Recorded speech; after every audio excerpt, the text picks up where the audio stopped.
I'm having a surprising amount of fun trying to compile everything that happens in the Dragon Age games into short videos for you guys, and today is no different.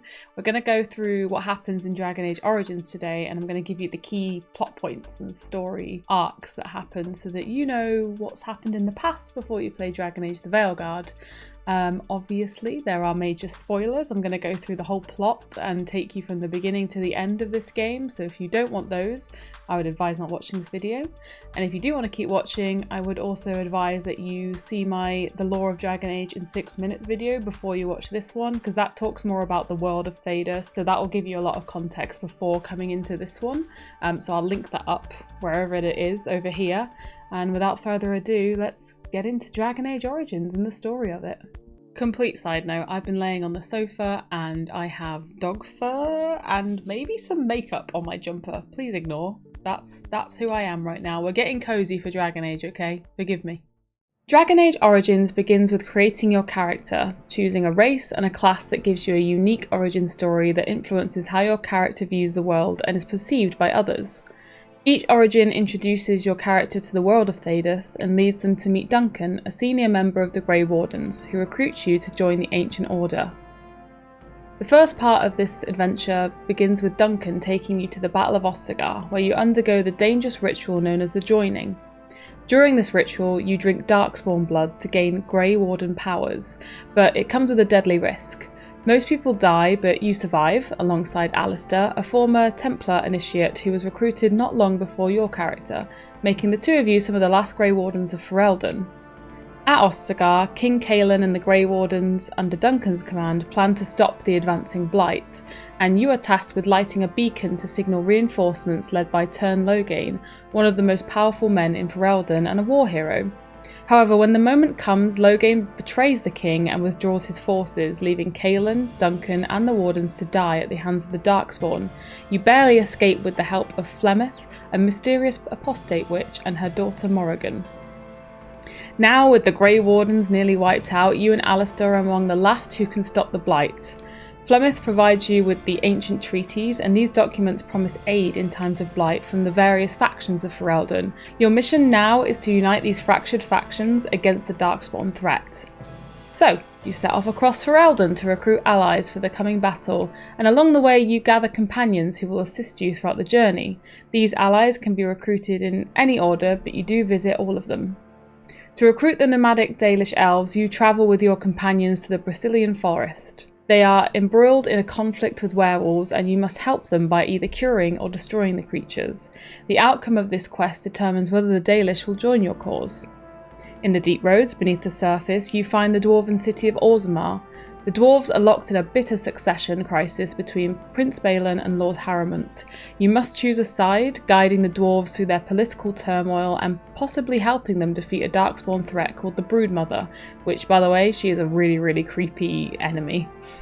Depending on your choices, one of the claimants will become king and the dwarves will offer troops to fight the Blight.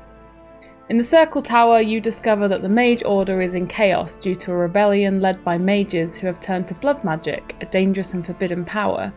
You can either help the mages restore order or side with the Templars who want to purge the tower. Either way, the Circle's mages or the Templar forces can be recruited for your army. In Redcliffe, Arl Eamon, a key supporter of the Grey Wardens, has fallen ill, and his son Connor is possessed by a demon due to blood magic gone wrong. You can choose to save Connor or kill him to stop the demonic threat, and to save Eamon you need to embark on a quest to find the Urn of Andraste's Ashes, a legendary artifact with healing powers. This quest involves uncovering ancient religious mysteries, and your choices will affect the fate of the religious community surrounding the urn. Throughout the phase of recruiting allies, you will have gotten to know your companions quite well. You can chat to them whilst travelling around Ferelden and at the party camp. There is also the option to romance some of the companions too. I'm not going to delve into every bit of detail of each of these characters, but one of the key pieces of information you learn that comes up later is that Alistair reveals that he is in fact the illegitimate child of King Marek, but raised by Arl Eamon in Redcliffe.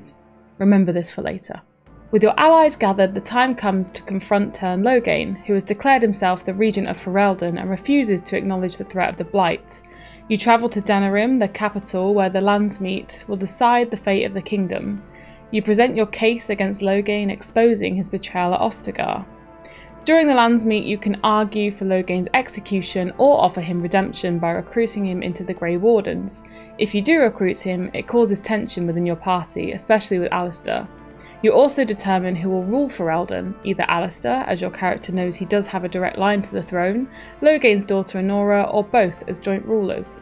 The Grey Wardens are the only ones who can kill an archdemon, and before the final battle you learn that there is a catch. The archdemon's soul will transfer to the Grey Warden who kills it, resulting in their death. Depending on who you have as a companion, this could be out of your character in them, and if you romance Alistair, well, it's an even bigger dilemma. However, Morrigan, the apostate mage you meet in the beginning, presents a proposition. She offers to perform a dark ritual that will save whoever strikes the killing blow on the archdemon. The catch is that Morrigan wishes to conceive a child with the Grey Warden, and this ritual would place the archdemon's soul into the unborn child rather than killing the warden. The child would be born with immense power, but the implications are unknown. You can choose to accept the ritual or reject it, and the decision drastically affects the outcome of the game. The final battle takes place in Denerim, where the Darkspawn launch a full-scale assault. You and your allies fight through the city, eventually confronting the archdemon atop Fort Draken. If you accepted Morrigan's ritual, the warden who kills the archdemon survives. If not, either you or another Grey Warden must sacrifice themselves to destroy the archdemon for good. And after the archdemon is slain and the blight ends, the game's epilogue reflects the choices you've made throughout the story. Now, there are a lot of choices you make through the game of Dragon Age Origins, especially if you do all the side quests and kind of help your companions with their loyalty quests, but the major ones that kind of really reflect outcomes in the next few games are if you made Alistair king. He'll rule with or without Queen Anora, and if you supported Anora, she may rule alone or jointly with Alistair. And depending on your choices, you might even end up marrying into royalty. Your decisions regarding your companions, whether you supported them or betrayed them, determines their fate and whether they remain loyal friends or leave forever. And of course, if you performed Morrigan's ritual, she disappears, pregnant with a child destined to bear the soul of an old god. If you don't accept, she leaves without it and her future is uncertain. Ultimately, Ferelden is saved from the Blight, but your choices shape the political, personal and moral landscape of the world in ways that are felt through Dragon Age 2 and Inquisition. Now, obviously that was a very whistle-stop tour of the story of Dragon Age Origins, and a lot of it is, deep in roleplay. You pick character voice options, and you have a lot of decisions that you can make that determine the outcome of every quest you go on. But these are like the main beats of the story and quests that you do no matter what. So hopefully that gives you some kind of history as to Dragon Age Origins and some context on it. If you want to know more, obviously you can ask in the comments, and I will be coming up with a Dragon Age 2 video very soon. Thank you so much for all your support on my first video. I hope you enjoyed this one just as much, and I'm sure I'll see you in the next one. Bye guys!